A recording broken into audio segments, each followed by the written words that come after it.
Here to accept for Emma Thompson is a museum educator passionate about history. She worked for many years in Michigan, Virginia, and Washington, D.C., where she often donned period costume. By the way, speaking of costume, can we give it up for the League of Our Own ladies who are here tonight? Feel free to come in costume. Stand up.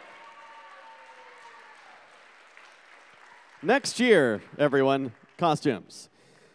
Our presenter currently works at the Pacific Science Center, where she can be found harboring an unrequited love for a static electricity globe. Please welcome Stephanie Fitzwater-Arduini, everyone. Stephanie is a very, very, very fine house with 2 cats in the yard.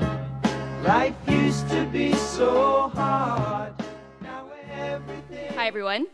I am not a film person, as you heard from my introduction, but I am a big nerd. So I'm going to kind of bring some of that perspective into why I do agree that Emma Thompson should have won 20 years later. So first off, I work at museums, and I can talk to people for a long time about the power of museums transforming society, which I won't do. But that, combined with my love of history that's been cultivated since I was dragged around the country by my dad on these Capra-esque trips to reenact Pickett's Charge and go see Abraham Lincoln in D.C. And on top of that, anybody who chooses to dress in period costumes and wear corsets and petticoats also, for some reason, needs to have a very deep love of period British dramas. And I've watched a lot of them. Sorry, my husband, who also has had that destroy our Netflix queues and rankings. But on top of that, I hadn't really come to watch Howard's End until Netflix was very smart in suggesting that as one of the period British dramas with a strong female lead that I really enjoyed.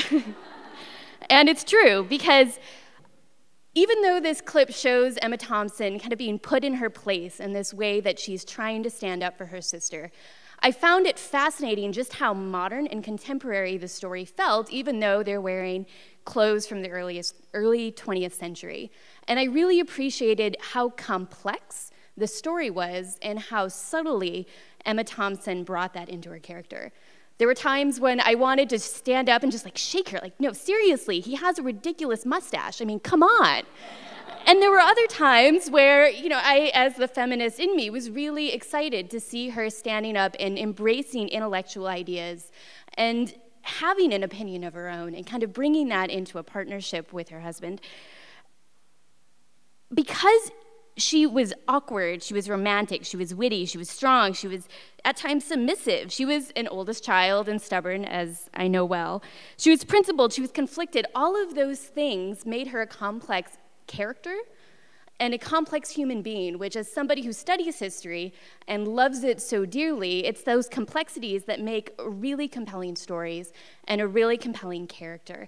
And I thought she brought that really well to this role, and I applaud her for it and am honored to accept this award on her behalf. Thanks.